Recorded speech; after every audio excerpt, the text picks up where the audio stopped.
Hey there, welcome to another episode of the Queen's Comic Podcast. I'm Ian. Billy is not with us today, so instead of flying solo, I was lucky enough to get a special guest to come on board and talk comics today. That special guest is Scott Ruhl, who has just recently released his first self published comic, Futurelux. So we're going to do a deep dive into what all that entails. And without further ado, let's just get into the interview. All right. Scott, thank you for coming on the show. Really appreciate you taking the time to talk to us today. And we're going to start off with your origin story. So tell us a little bit about what got you into comic books when you were younger. Oh, what got me into comics? I guess I remember specifically there was one of the summers where like a new kid moved into town and started hanging. Like immediately he was like, I like comics. Here are all my comics. Did you guys know there's a comic book store over there? Like all these things, like it just blew my mind open. And I fell in love with comics like right then and there. I think it was probably like 87, maybe somewhere around there. Like I had some comics before then. I remember my uncle showing me old Ghost Riders, and my mom would pick up the occasional Transformers or something. My sister always had Archie comics around, and honestly, Mm-hmm. I feel like that was probably the bigger through line than most stuff up until that, just because it was so omnipresent. Um, and yeah, so and then the regular thing happened. I was that perfect age, like when Marvel took off with, into the 90s with all the hot artists and the image artists and all that jazz. And I was, between the ages of 12 and 14, and all that stuff just hit me like a meteorite. It was just wonderful. And and even before then, like that kid who moved to town, he was showing us stuff like the Purple Snit, Nat Rat, the black and white Ninja Turtle stuff, like so then I was like, oh my God, this is so different. And so already I was seeing that there was another side to comics that wasn't just Marvel and DC. And that first comic book store I went to, which was Friendly Frank's, they had their own distribution at the time and everything. And walking into that store was just, it was everything. There wasn't it's so different than now where there's all this other media and stuff. And it really was just Right. like, here's the new comics, and then here's boxes of back issues, and then here's the quarter bins. And that was it. And it was just such great variety of stuff. And I would anytime like I would just get some money, I'd go up to the comic book store and buy something. They even had boxes of like free coverless comics at the time. Oh, that's So cool. yeah, I would just grab like whole what I could carry, what I could reasonably carry Yeah. back home. And yeah, it was wonderful. Sounds similar to what I grew up with. My best friend Sean and I, growing up around the same age, would go down to memory lane comics in Niagara Falls, and it was the same deal. It was nothing but comic books, no toys, no movie stuff. It was just new issues, back issues, in a quarter bin that then turned into a 50-cent bin later on. And yeah, that's where my spare money went, and where most of my spare time went too. It was Yeah. into it when I was at my grandparents for a summer, and it was a rainy day, and they live in northern Ontario on a lake, not really anywhere close to a town. I mean, close if you have a car, but when you're a kid, no Yeah.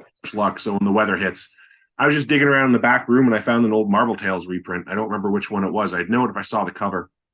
And obviously, it was a Spider-Man story. And I guess my uncle had left it there when he was a kid, so it was a '70s book. Yeah. I was taken with it pretty instantly. It was a pretty strong fix. Yeah, that's how I felt. It was just like, oh, I love this just immediately. I guess even before then, my going into thinking of the greater media and mainstream stuff, um, there wasn't a lot of that when we were growing up, but there was some, and my some of my first memories were watching the Bixby Incredible Hulk on TV. As Mm-hmm. like a 3-year old, I was like a huge fan of that. I remember freaking out because they were advertising the Nicholas Hammond Spider-Man on TV, and I just wanted to see the commercial, and my mom changed the channel to watch like General Hospital or something. And I'm like, no, I want to see that commercial. And she's like, oh, they'll play it again. It's just, I'm like, no, it's only going to be on that channel. Like we have to watch that channel. And I still really love that show. flaws and all. That's my Spider-Man. That's my Peter Parker, and I think it was for a lot of us our age. it's all we had. Yeah. Yep. And then from that, the cartoons, of course. Spider-Man and His Amazing Friends was huge Hmm. for me. Like that, it was so big, and it still resonates really big with me. The music, the sound effects, all of it. Yep. I love it to pieces. I know exactly what you mean. All right, next question. So growing up, we're going to stick in the past for a little bit. What were your favorite titles and who were your favorite creators? Initially, it was all X-Men stuff.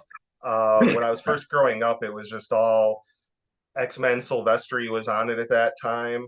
And that's, I guess, all I really knew. I think I'm not even sure if I really recognized Silvestri as an artist at that point, because I think I still saw it as a house style. Mm-hmm. I would say the first artist I think I really noticed was Arthur Adams. And to me, Arthur Adams seems like that proto image artist of the first of the early guys. Yeah, I can see Um, that connection for sure. yeah, Jim and Rob, like Rob especially, like he was almost trying to copy that, but was Mm-hmm. doing like a cheap jack version of it and Very cheap, stuff. Jack. Yeah. Yeah. So for a long time, I really loved him. And then when I started going a little bit more into, I guess, the past, picking up like the Dark Phoenix trade paperback, like the Okay. first version of it with the cool Bill Sienkiewicz cover and everything. Uh, that's when I think I noticed Burn, and that I was like, oh, this feels like a house style, but it feels different. And like I could see the difference, and there was like a refinement to it that I really appreciated. A cartooniness along with the refinement. He was like able to carry both. Like Mhm.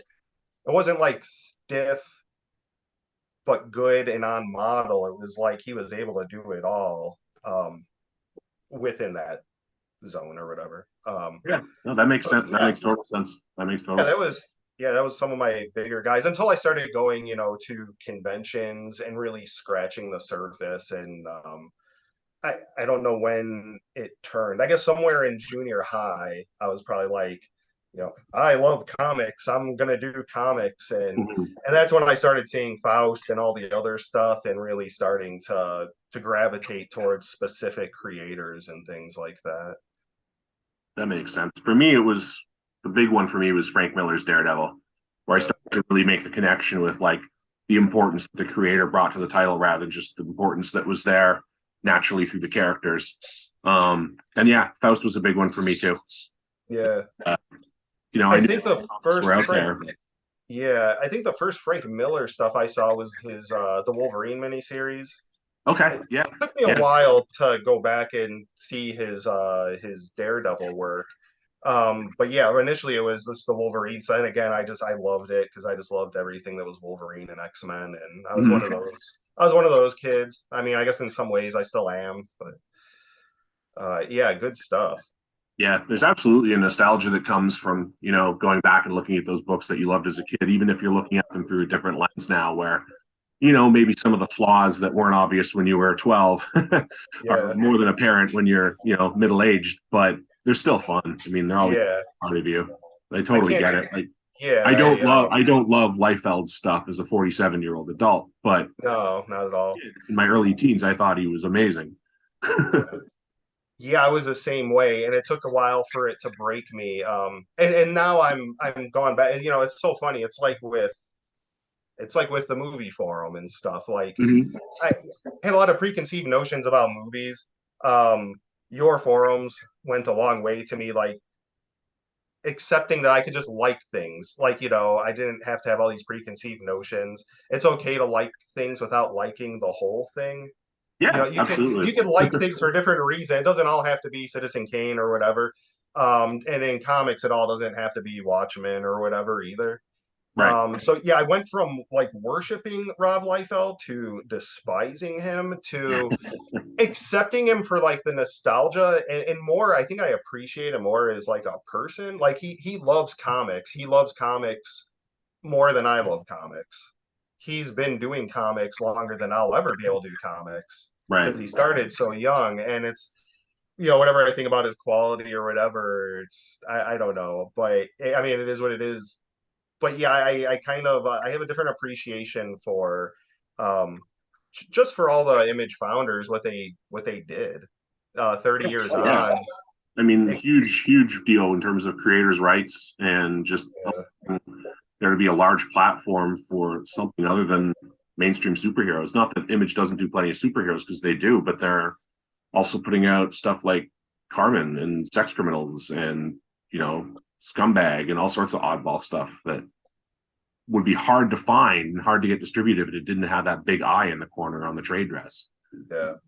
And it's all so different from what it initially was, style wise, art wise, tone wise.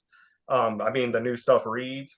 It's funny because you think back to those guys, and I don't know if any of them has like a real classic, like something that you could hand to somebody or like they have classic where it's like, oh, it sold a bunch of copies or there was a zeitgeist around it.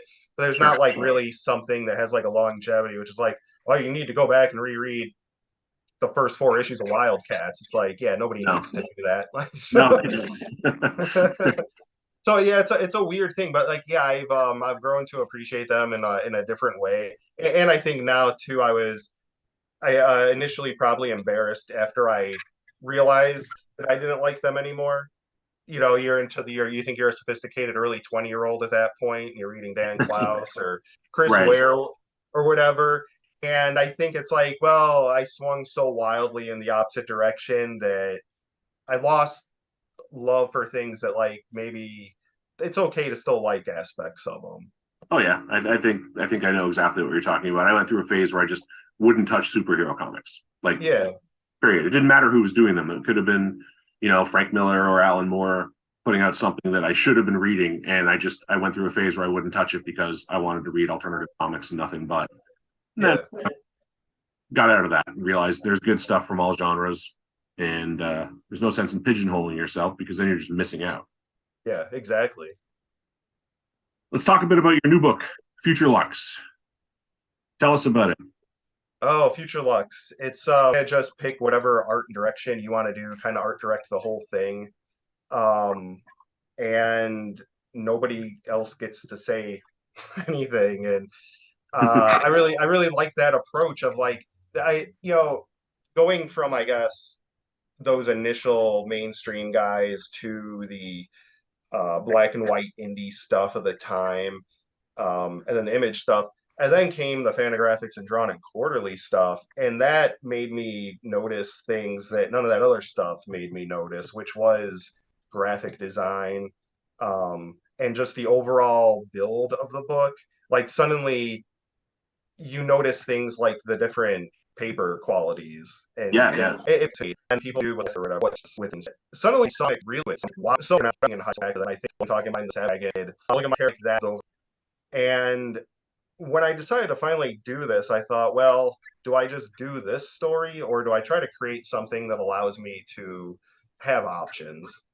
And that's what I chose to do. I think it'll be something that'll be easier to see is defined more in the rear view mirror because I think it's I don't know, I feel like it's a little difficult right now because it's like, oh, Futurelux, well, what's that? And then I start talking about Dreamsicle, and they're like, well, I thought you were talking about Futurelux or whatever. And it's like, well, that's the first story in this. Right. The initial story will be about 6 or 7 issues. Uh, After that, I have an idea for another story, and then I think the whole thing will change completely, like as far as how the book looks. It'll still be called Futurelux, but it'll have a completely different tone and life to it. I'm hoping. I say all this, but That's the plan. yeah, that's the plan. I have illusions of grandeur, um, but yeah, I'm committed to it. So I really do hope that I could get there and see that. Well, But I can say without wanting to kiss your ass at all. The first issue is beautiful. It turned out really well. thank you so much. Which kind of leads into another question I have for you. So during the day, you're a graphic designer, right? How much do you feel that your work as a graphic designer like influenced like the physical product? Because it's not normal comic book sized. It doesn't look like a normal comic book. I feel like there's a lot of emphasis on color in it to go along with the illustration. So kind of walk us through that. Like, what was your process there, and how much did your graphic design work play a hand in how the first issue turned out? I would say it influenced it a lot, but so as you know, I'm sure you've seen a lot of the stuff in that first issue goes back pretty far. It was something I picked at for a while. I think I knew that like at the time I wanted to do it, but I wouldn't have the time or I don't know, maybe just even the vision to commit to it. So I broke everything up into chapters. I said, okay, well, whenever I do something in this, I want to kind of limit it to a chapter so that at least that piece is done. And even if I evolve art wise, it'll hopefully still read as one piece. It won't be like changing style in the middle of something. Mhm. So over the years, I just kind of picked at it, and then my day job continued on. And yeah, I got more and more into graphic design. I was able to do more. When I first started the book, I was doing more technical illustration and technical manual layout and stuff like that. I wasn't doing a lot of like pretty stuff or interesting things, and I really wasn't challenged really. So I was just had to meet the goals on a technical level, which did definitely take like a certain amount of skill, but there wasn't a lot of thinking involved or problem solving, I think. And it was all in black and white. So yeah, it's funny you think of the comic, and I think yeah, most people a lot of times one of the first things they say is, "Wow, I love your color work and everything." Um, I think some of that was probably because I wasn't able to play with color for so long. But then as I moved more and more into graphic design, I definitely got more confident in being bolder with those choices. And I just felt if you're gonna do something, you want it to stand apart. So why do something that's gonna be so samey? I mean, maybe part of it too is maybe not confident in my skills of doing like a traditional Marvel or DC looking comic. Um, it's very much inspired, at least initially, by comic strips and the comic strip form. Mhm. Uh, See that? Very specifically, like Sunday strips. And at one point, I did a version where it was called so and so the Sunday strips, but I felt like I was getting too meta. It's already kind of a confusing comic as it is, and I thought like let's try to keep something simple. So yeah, let's not package it as something that doesn't really exist, or do it the way you want to do it and push it out there and just see what happens. Um, Part of it was in that Dave Cooper's Weasel had like a kind of a smaller format. It was more of a square. It was the width of a comic, but it was shorter, so it felt like a pamphlet Okay. type. Um, Acme Novelty Library, like every issue looked different. Every issue was in a Right. different format. Some of them were stapled, some of them were square bound, Mhm. some of them were huge, some of them were tiny. Like, yeah, that really, I think, more than anything, made me realize, like, oh, you could just do stuff however you want to do it, and we'll see what happens.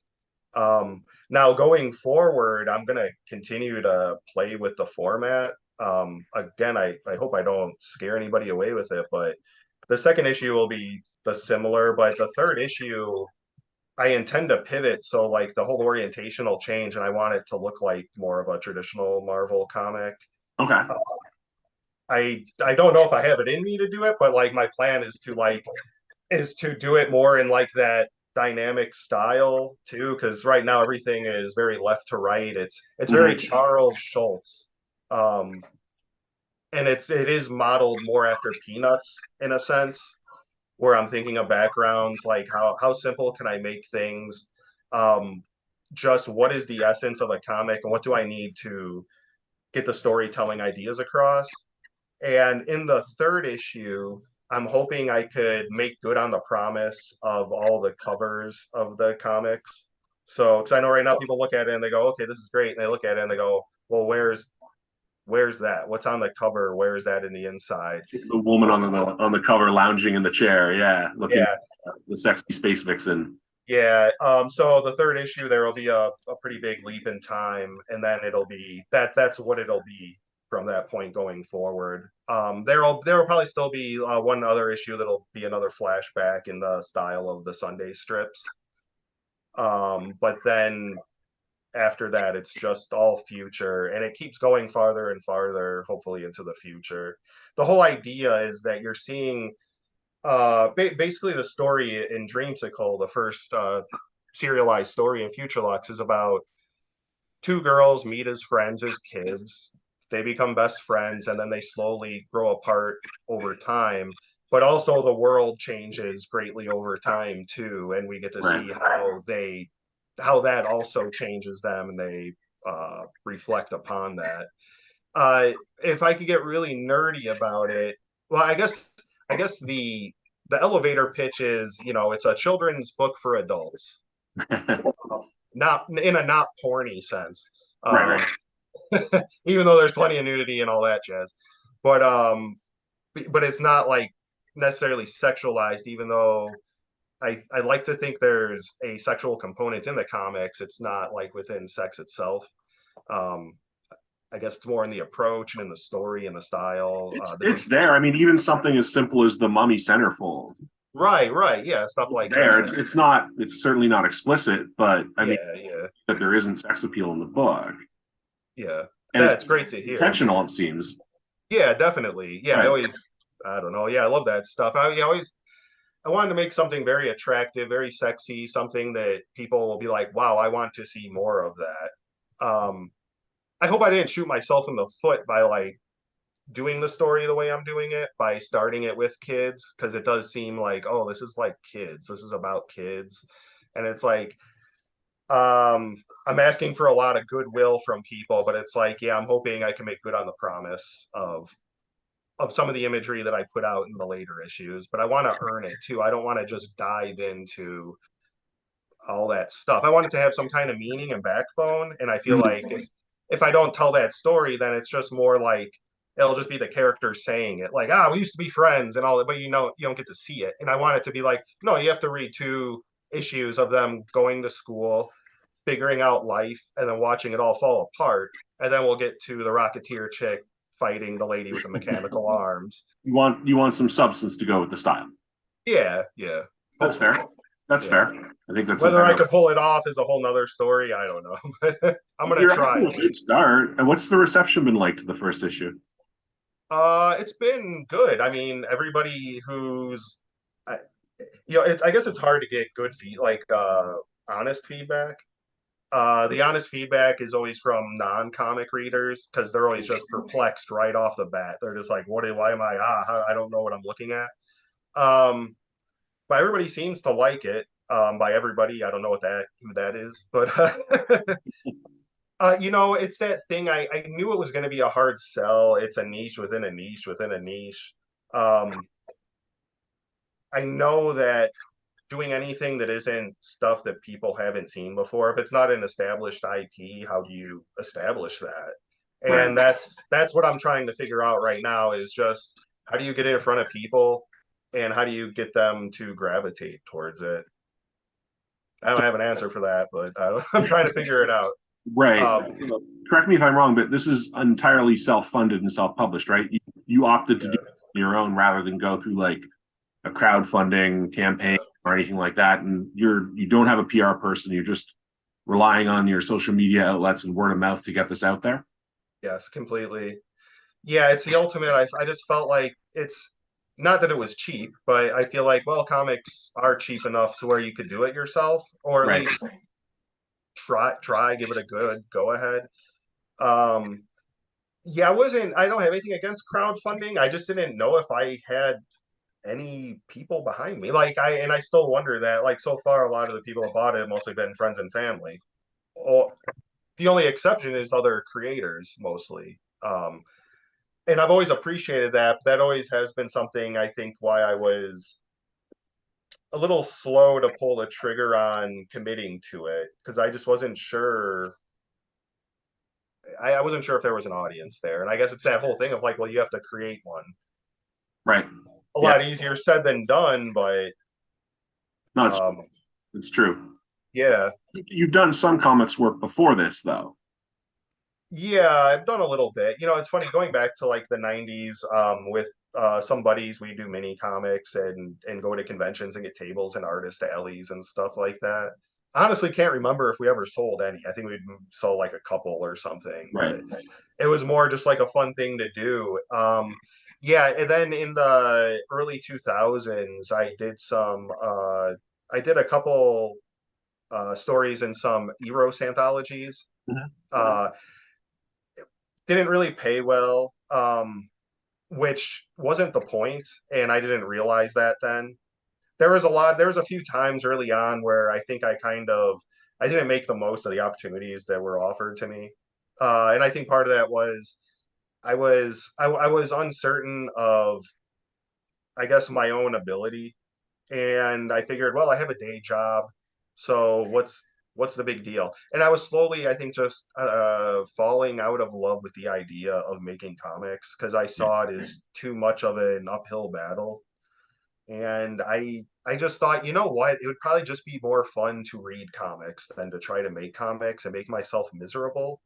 I don't know why somewhere that changed, and now I'm like totally happy making comics. And I wouldn't say I'm miserable at all, but I definitely understand the frustrations that come with it. A lot But of yeah, work. so I did 4 pages in blowjob number 5 and 4 pages in rear entry number 3. I probably got those numbers wrong, but it doesn't matter. It's really awful work. It's not good at all. So if anybody seeks them out, you're gonna be wildly disappointed. Um, but I should have made it a point to do better work. So because even if it wasn't going to sell and it didn't pay anything, at least it was something I could point back to and say like, well, I did this. True. It was Yeah. around that time I went to San Diego Comic Con. It was the only time I went to it. And even before that, I made a promise to myself that I wouldn't do or go to any more shows unless I was tabling and had a book to sell. But I decided to go with a friend, just to see what it was about. And I kind of went in with a bad attitude the whole time, and I just wasn't really engaged with any of it. And that friend was friends with Jim Mahfood, who does comics and has grown into have an awesome like fine art career where he does live art and all this stuff. And now he's getting Netflix shows made of his things and everything. Or maybe that's wrong. Maybe he had like a YouTube pilot or something. But anyway, there's like a lot of interest in stuff surrounding him. And my buddy who I was with was friends with him, and he introduced me. And for a while, I colored a handful of flyers for him, and I colored the first iteration of his website. And this was like Huh. around, I don't know, 2004 or 2005 or something like that. And at the time too, like I did one version of it, and it wasn't what he was looking for. And then I was like, I felt like I was dropping the ball completely. I was just like, oh my god, see, why did I say I could do this? Because I can't do it. And eventually, I did a version that he seemed happy with, but I still felt like I was kind of in over my head and just um a heavy dose of imposter syndrome. And I think that's carried through with me. Even when I decided to do this comic, even after printing it, I was feeling that. I just felt like who would want this? Why am I doing this? Like it's just I have that thing where if I put it up against somebody else's work, I just feel like it just does not stand up well to anybody else's work. Don't worry about it standing up because it stands out. So, I mean, like, there's nothing else out there that looks like it, and I think you should take some pride in that. Like, Thanks. it's a beautiful book to look at, I think. Thanks for saying that. No, I appreciate Well, that. and And I I think mean, I'm trying to come around to the idea because more people have been saying that. And I think part of that was the fear of that, like, oh, it feels wrong because it doesn't look like anything else. And enough that's the people, appeal. yeah, I think, but at the time, I think I had enough people who I don't know why I would listen to their opinions. You hear so many people's opinions, but I heard enough times that like this is weird, but like in a bad way, not in a good way. And I think that I was just kind of like, oh yeah, you're right, it is, but I understand why people wouldn't get it. Mm. And I just let that carry through my head for too long. I just use it as an excuse not to put in the work, really. Well, Um, it's probably not going to reach the average Spider-Man reader right, nor should it. because That's it doesn't need to. It's a right. different Yeah, audience. yeah. That's one of the And cool I things about the medium is you can tell any kind of story you want, and hopefully it finds an audience. You don't have to be limited to any sort of genre, and unlike film, there's no real budgetary restraints. yeah.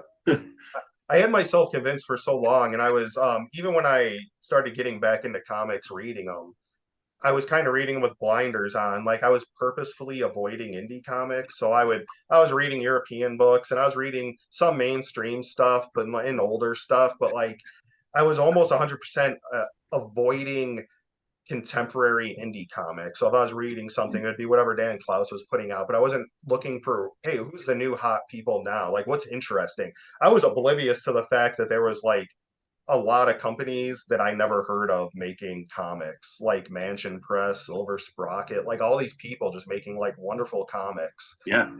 And I was like purposefully avoiding it so that I wouldn't feel like I was missing out as a creator. It was a really weird mindset. Like it was like avoiding this thing I really love so that I don't know, I wouldn't put in the work and then try to meet the challenge. It was just about, I guess, meeting the challenge. Right. Yeah. And Interesting. yeah, Okay, we got five eventually minutes. I got frustrated enough and I said, okay, now I need to do this. All right, so I want to ask you a bit about your process. So obviously you're using something to color digitally, but like, does everything start off with pen and paper and then get thrown into Photoshop, or how do you do that? Yeah, I start by thumbnailing everything out, about 4 pages to like up to a page. So like a piece of I just work on copy paper for that stage. But I guess before then I have like an outline that I'm working off of. I might try to work in some dialogue or the idea of what the dialogue might be at that stage. Once I hit the thumbnail stage, I really try to make sure like what all the dialogue is going to be and where everything is going to be as far as characters, backgrounds, and um, panel transitions, stuff like that. Um, and then yeah, I pencil onto. I work fairly large on a piece of 19 by 24 bristle board. Mm-hmm. It's like kind of like two up, I guess, from traditional comic size. And then I ink on vellum. And I guess this is where I went to art school to be a graphic designer. Well, to be an illustrator, really. I guess that's what I majored in, if you could call art school having majors or anything. But I've noticed how like yeah, I still do things that are very old-timey graphic design. So I ink on vellum, which is like a translucent kind of paper with almost like a little bit of a cloth feel or tooth to it. And I buy it in giant rolls. So I roll out like the vellum over the 19 by 24, cut it out, staple it down. I'm really not too concerned with like how the process art looks before it's finished, because to me it's all part of the process. So it's just a means to an end. Right. Um, which I know is kind of weird because a lot of people they want it all on one board. They want it to look perfect and everything. Initially, I was doing the word balloon separate on a separate piece of vellum, but I've started to just do it all on one thing now. And then I'll scan in the inked work. I ink usually with a it's like a cheap Pentel plastic Fude brush, like a Japanese water brush. Every time I try to use like a fancy Winsor Newton or something, I just it I can't. Like I don't know if I'm too heavy-handed or what, but it just looks like garbage. Um, and I'll might do like a little bit of work with some pens or microns or markers, depending on detail or whatever. Yeah, then I scan it all in and I color it in Photoshop. Okay.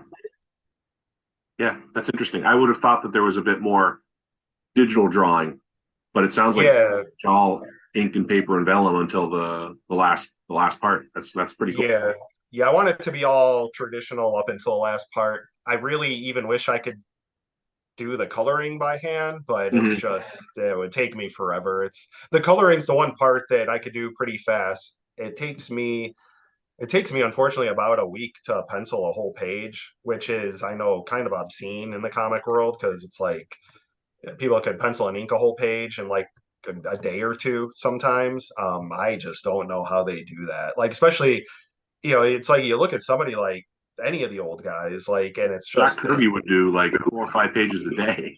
mind-boggling. Like I just, and Yeah. it's so good. And then when I look at like and again, I know it's like you shouldn't be doing it, but it's like when I compare myself to that, I'm like, It looks like a kid's drawing. It doesn't have any of the detail. I'm doing it super huge. It's like, why is this taking me so long to do? But it does. But the coloring is pretty quick, especially with digital. And I don't know if you probably don't realize it, but like there's a lot of panels. Once you figure out color, it's like, well, that's figured out. Now I could just lay it down on all the other panels. I Right. mean, I'll have some panels where there's accents or yeah, like it's an all red panel or something, but yeah, the coloring goes pretty quick. And the inking too. Usually it only takes like a day or two to ink a page, like maybe 3 days at the most. So the Um, penciling is where you spend most of your time. yeah, because I think it really is just that's where I figure it all out. I even though I tried to say I figured it all out in the thumbnail stage, but the little details, the nuance and stuff like that, it's all figured out in the penciling stage. And more, I keep realizing that I'm doing the thing that you probably shouldn't do, which is I design a lot of the stuff on the page, other than like the main characters. I'm pretty much designing everything else on the page as it comes. Okay.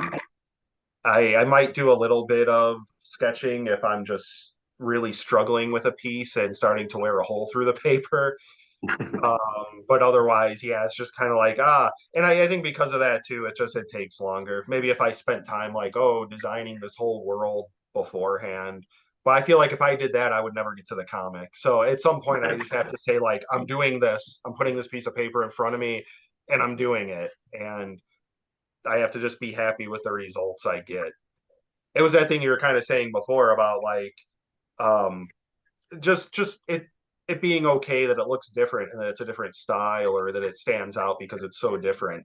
And I think that's the other thing that I'm starting to grow more comfortable with is just like, okay, that panel works, move on to the next panel. Otherwise this thing's never going to get done. Right. And Right. it Yeah. already takes about a year to do the whole comic.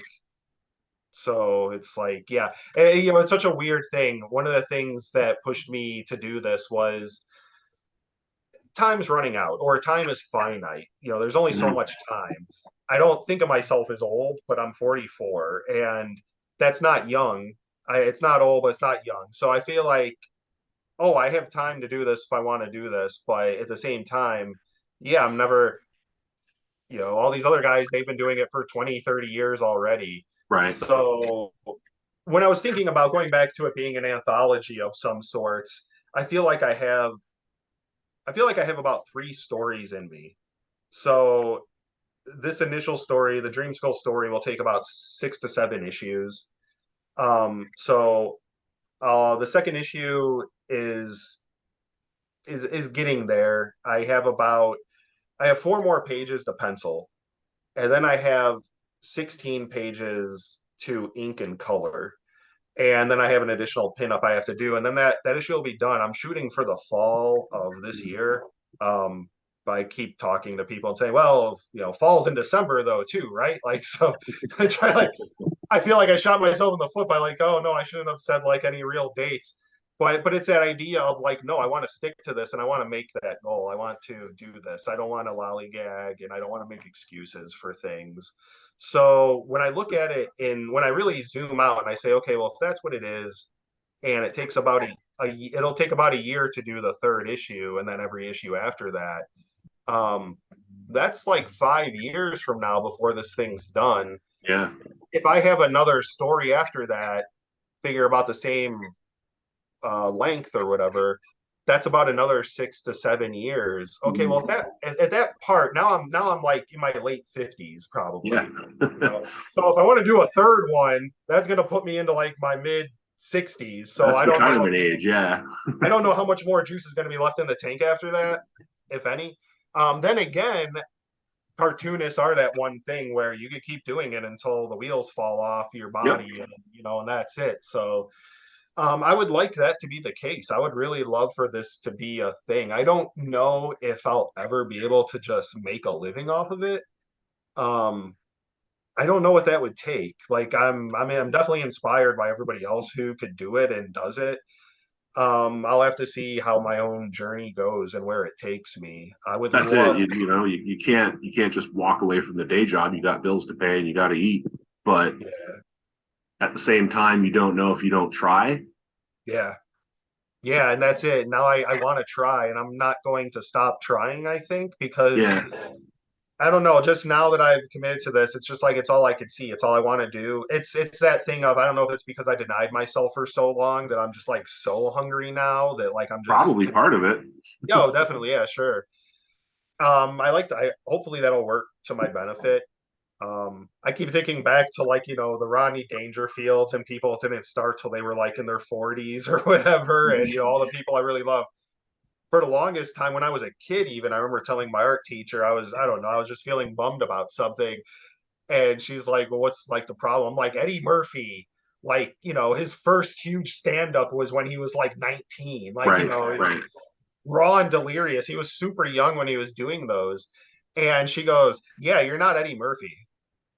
And at the time, like I knew what she meant and it still hurt, but I was like, yeah, she's right. Why am I thinking that way? Mhm. Um, but for some reason I kept thinking that way for a long time. I kind of let life, I don't know, take over in a different direction. And It's now easy I just to want, yeah, happen. It's easy to get hung up on a couple of things and just stop. yeah, And myself was so, I've started projects myself over the last couple of years and then, hit a roadblock and then it's done. I don't go back to it for whatever yeah, reason. And I know I should. And someday I like to think I will, but I'm not there yet. That bump is yeah, a big bump and I need to, like I said, I gotta pay the rent. I gotta, yeah, put food on the table and that type of stuff. And my day job takes 9 hours out of my day, 5 days a week. So it doesn't leave as much free time as I'd like. And I've already got a website to deal with and a podcast to do and other extracurricular activities. So I'm sure it's the same with you. You got the day job and you want to have some sort of social life, but you also want to find time for your art. yeah. I really have no social life. So all these things I was like I couldn't make any more excuses. I kind of ran through all my options and I think that's kind of what led me to it. It was um the big one was whatever almost a half year ago now I had double hernia surgery. Mm-hmm. And even before then I think I was just spinning my wheels. I was reading comics, I was watching movies, but it felt like less of a hobby and more of a time filler. Yeah. It was I wasn't apathetic about it, but it just didn't feel like I don't know. There definitely was something missing in my life. A couple of years earlier, I got a divorce, and I, last year, 2 years ago now, I think, like I tried thinking like, oh, maybe I could try getting in a relationship again or pursuing that avenue again. Yeah, I don't think that was for me, or maybe wrong time, wrong person, Mm-hmm. wrong place, whatever. Um, I'm still open to the idea, but when I got the hernia, I was just so deflated. I felt so not depressed, but I was just kind of like, damn, like what? Now I can't, now I really can't do anything. Now I just have to sit here Yeah. and oh, all I could do is sit. Well, what could I do when I sit? Like I could draw. I just felt like I started feeling like really restless and filled with energy. Like I needed to do something, but I couldn't do anything. Like I was really just kind of stuck for the moment. Do you think So that happened to you? Do you think having that happen to you while we were kind of coming out of COVID compounded it? oh sure, I think a lot of things like compounded it. It was weird. Like the whole pandemic was great for me because I was finally able to work from home. Mm-hmm. And then when I finally decided, like, I'm going to make comics, they go, that's great. We want you back in the office 5 days a week. Oh And no. at once I thought, like, oh no, this dream that I just decided to do is going to like fall apart right in front of me. It was the thing that always would happen when I would do the preceding chapters over the years, which is I would do one, I'd get kind of jazzed about it, thinking I'm going to do more. And then something would come up and I would just get distracted. I'd either get sick or maybe like, there was something I had to do for a weekend and then I just never got back on track. I refuse to like really commit to it the way that it needs to be.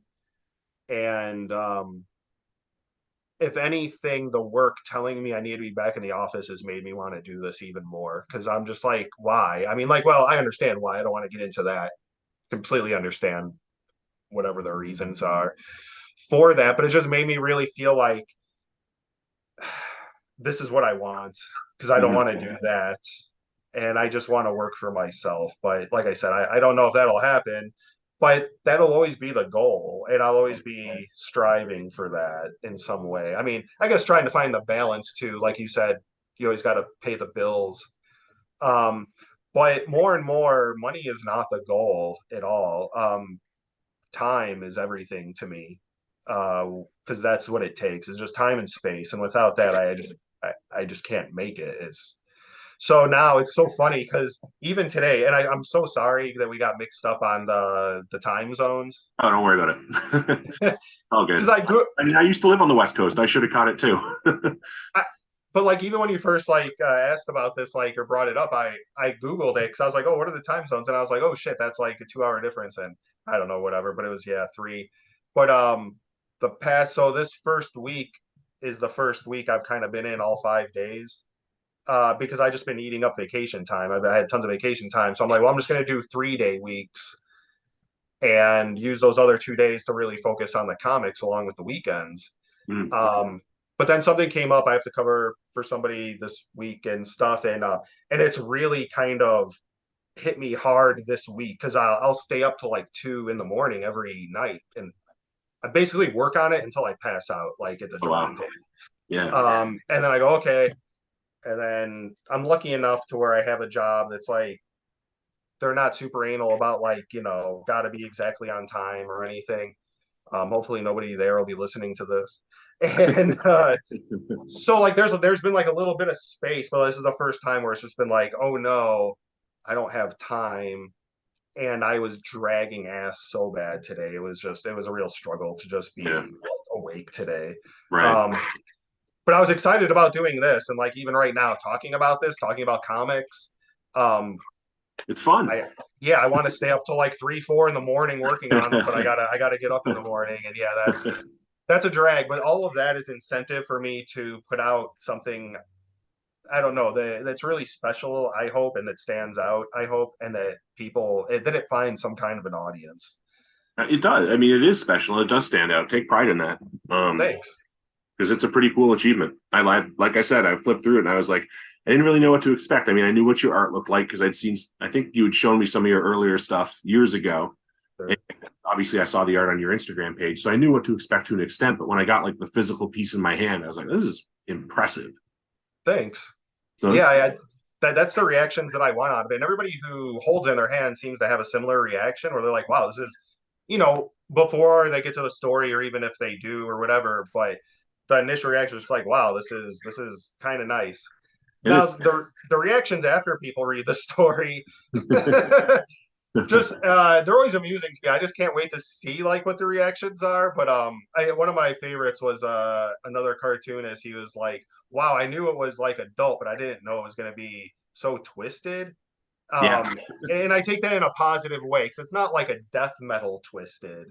No, no. And I think it's because of like the style people don't expect that. And It's charmingly perverse. that's wow.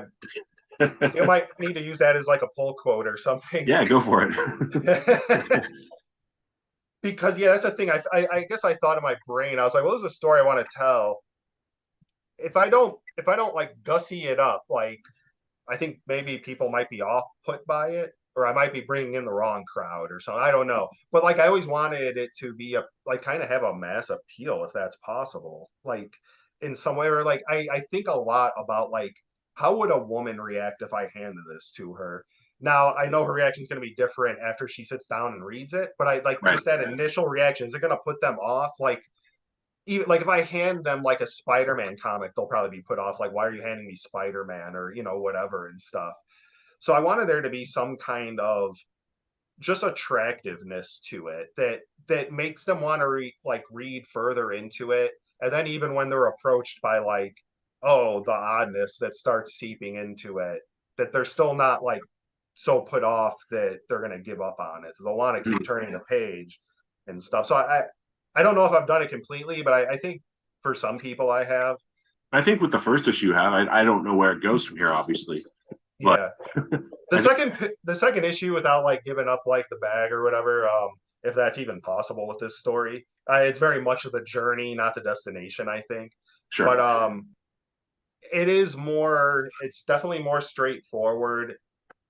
Um, yeah, there's just not a naked zombie guy walking around for like half the issue. It focuses more on like the girls and growing up as kids and then taking them into adolescence and teenage years. So it kind of eschews like all the oddness because that stuff isn't in their life yet. It is, I guess, on the fringes. Like there's a talking bear, but he's not creepy yet, even though that's obviously a creepy thing, or rather an odd thing. There's like it's not normal. Um, but yeah, it's a different tone than the first issue. All right. And I hope the third issue has a different tone from the first two issues, and I hope the fourth issue, yeah, I hope it continues to subvert expectations, but I hope it also earns it. It's not just subverting it just to subvert them. It's Right. Right. I want to annoy people or anything. I'm sure some people will be annoyed by it, but Can't make everybody happy as long as you're making yourself happy. yeah, that's the thing. I just want to do something neat that looks a little different, and yeah, I again, not so much the quality of the Chris Ware, I could never get there, but just the inventiveness of it, just the oh, I didn't expect this, and again too, like some of the stories he tells, when you look at the style, I don't think you would expect the stories to be about what they're about. Yeah. They go into dark places, even if it's not overt. It's like, oh, this is some sad crap, and it's like, yeah, I want to put a lot of sad crap in my comic. You I mentioned. really, Go I ahead. really want to. I really hope it. I want to make people laugh. I want to make them like a little surprised or shocked, I guess. But yeah, I want them to feel real emotions, and I hope at some point I do make people cry in this. I don't know if I'm that good enough to do that, but I hope it does like touch some things that like people have inside them. Like it's almost like a memory of childhood in a weird sense, but through adult eyes.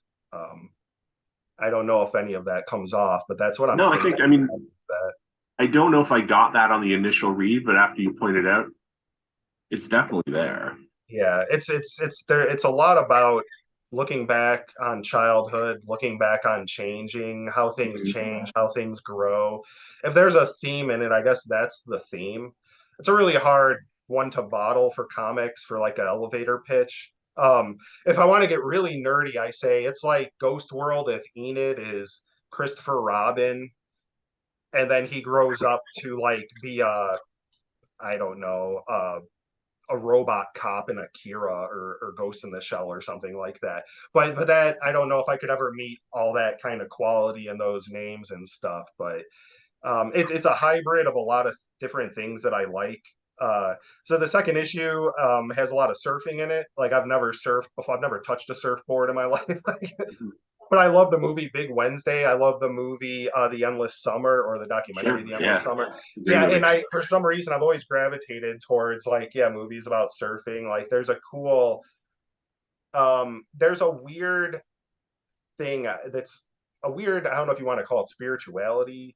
Um, it's an internal sport, where you're only really kind of competing with yourself, Mhm. and I think that kind of has a lot to do with like the growth in the comic and stuff like that, and the whole idea about like growing and changing and things like that. But yeah, it's really just like, oh, these all these weird disparate influences and coming together to create a weird stew. So it's like, yeah, you got like Ghost World, you got like Winnie the Pooh. So much of it is just from like as a kid, less so now. I still have a lot of love for it, but as a kid, I was really obsessed with like Wizard of Oz, Alice in Wonderland, Winnie the Pooh. These things where it's like a kid escapes into like a magical world of imaginary characters. And that's touched upon a little bit in the second issue, where there's not many other real life characters in the book besides the girls, but there's like a few other ones. Like when she goes surfing, there's a group of boys, and at one point, one of them says like, "You still hanging out with that girl and her imaginary friends?" And it's like, wait, are these characters real, or like how much of this is actually in the characters' heads and how much Right. of it's actually happening? And in the second issue, it kind of challenges, I think, well, I don't know if challenge is the right word, but brings up that idea of like, is this like, are we how much of this is what is it, the narrator that you can't trust? You know, you're we're seeing this viewpoint from one character's view, but in the second issue you start questioning if we could trust her viewpoint or what she's, or she starts questioning her own memories and what's happening. So at that point, anything could happen. But yeah, basically that just gives me freedom to do whatever I want. So. Right. Yeah. Yeah. You'd mentioned earlier that you didn't want to go back to a convention unless you were tabling, but you did recently go to the Arizona Comic Arts Fest, right? Yeah, it was my first, well, yeah, my first real convention since having a real comic out and stuff. Yeah. So It so was how was it? that was wonderful. I loved it. I want to do more, but I want to put out the second issue before I do more, before I start, especially start doing like out of town or multi-day shows. I don't know if I have enough material to Okay. justify it. It's kind of weird when you just have one comic and you're sitting at a table. I had art prints and stickers, but people just want comics mostly. Right. So, but that was great. I had a great time. That was like an inaugural show of a couple of guys in Arizona. One of them's a colorist he's done work for DC. Another guy previously owned a comic store in Arizona, and they wanted to bring back just those type of conventions where it's just comics and comic creators. The big one here is called Phoenix Fan Fusion, and it's very much like a huge pop culture thing where Right. the comics tend to get lost in those shows, you know, unless you. It's like that here too with New York Comic Yeah, Con. It's a pop culture convention. yeah. And there's nothing There's still. wrong with that, but if you want pure comics, we've got options for that now. And there was kind of a period a few years back where there weren't a lot of options for just pure comics. Like there was Big Apple Comic Con, and that was about it. But now there's some smaller shows being put on, by people who are really just fans of the medium and just want to get like-minded people together and swap books. So there's King Con in New Jersey, which is like that. It's a bigger one. And then there's the Queen's Comic Party, which Billy, my co-host, who's not here today, he runs that. And, I've set up at that a few times. And we had that last weekend. And, we had about 20, 25 vendors set up and it was packed. It was great. There's a demand for it. And it doesn't mean that, shows like this are going to make the big shows like Fan Fusion or New York Comic Con go away. But I think there's definitely room for all of it in the field. Yeah, there's it definitely seems to be a big comic audience that just wants comics. Mm-hmm. You know, that's great for all the people that want all the other stuff. But yeah, for people who just want comics, it started to become like, well, where do we go for comics if the San Diego Comic Con just wants to have panels about the Office TV show or something? And it's just like, what's this got to do with comics? Like, what's Video going game on? demos and cosplayers. Yeah. And yeah, I mean, all that stuff could be fun too. I'm sure it's probably more fun if like you're a big name at DC or Marvel or something, and I would think so, yeah. people are coming to see you. But like, yeah, the artist alleys there, I think, really tend to get lost in the mix. It does seem that way. So we got a few minutes left, but what are you reading? What are you reading and enjoying these days? Oh, indie comics. Like I've refound my love for indie comics. Drop some names. Uh, let's see. Oh God, I should just go through the stack right here. Um, so actually, you mentioned your the Queen's Party show. There was a guy creator there, Ian Cinco, another Ian. He does a comic called Neon Spring. So I'm going to interrupt you real quick. I went up to him on Sunday and introduced myself, said that you said hi, had every intention of buying his book because it looked really cool, got pulled away and didn't have time to go back. And I feel like Oh no, I'll see him again, I'm sure, and I'll pick up a copy then, but I meant to. His book looks very cool. yeah, his book is super cool.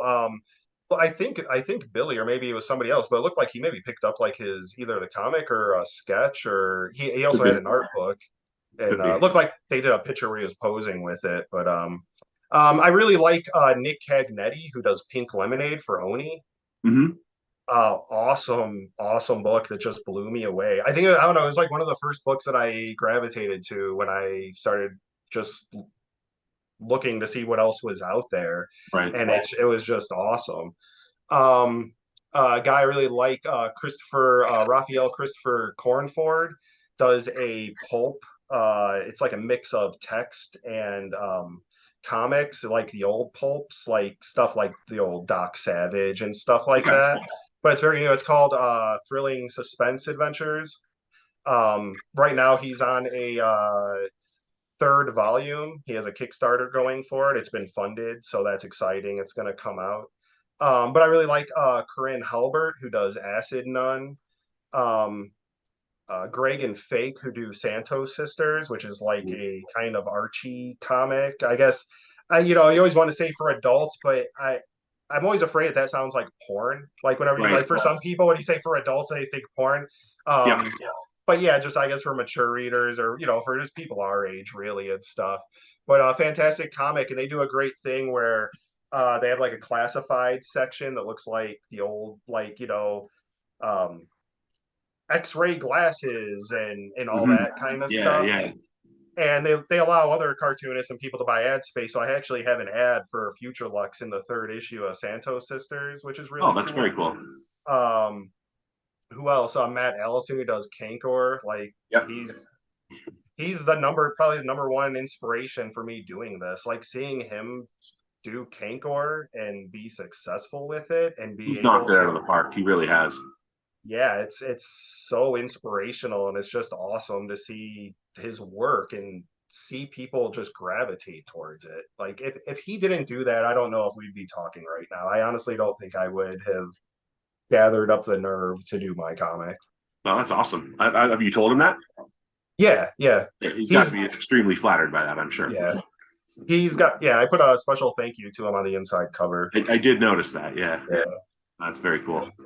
Yeah. He's a great guy. You know what we should do? We only got a few minutes left, but at some point down the road, we should do a chat with the three of us and Billy, the four of us. Oh, that would be awesome. Get you Yeah, on and that'd get be Matt super on and fun. just do a comic nerd roundtable. Yeah, that'd be great. I'd be down for it. Awesome. Yeah. Like I said, only a couple minutes left. Zoom's going to kick us off again. Time is definitely flying. Tell people where they can find you. Promote your work. Right now I'm on Instagram at Scott Gerard Ruhl, ScottGerardRuhl. I have a web shop set up at futureluxuryiSburning.square.site. I think that's it. Otherwise, it's on my Instagram link. I'll So yeah, put links in the show notes for this.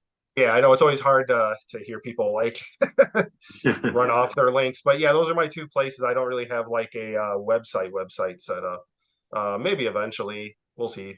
It's not a priority right now. I feel like just getting it out there right now. So if in Tempe, Arizona, Ash Avenue Comics, you could probably find a couple copies on their shelf if you're lucky, if they haven't sold out.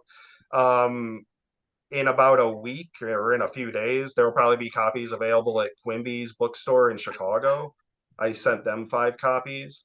And tonight and tomorrow morning, rather, I'll hit the post office. I'm sending 2 copies to Partners and Son in Philly. So they'll have some too. Hopefully, if it does well, they'll all want more. Yeah. So fingers crossed on all that.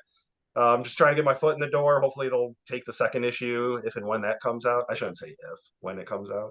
Right. Oh, that's great.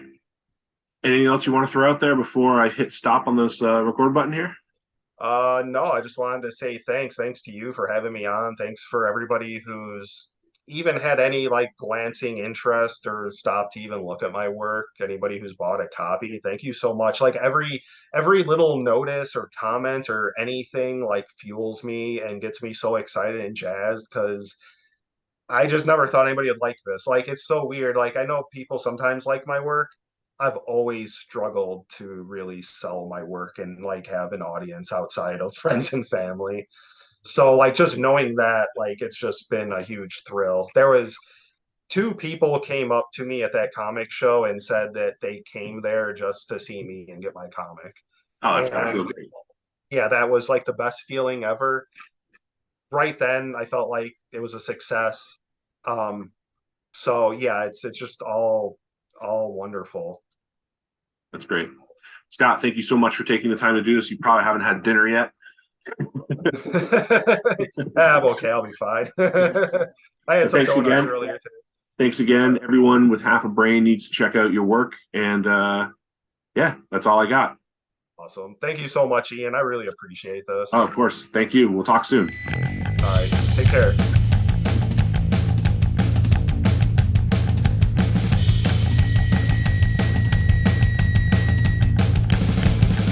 Queen's Comic Podcast. Hey, hey.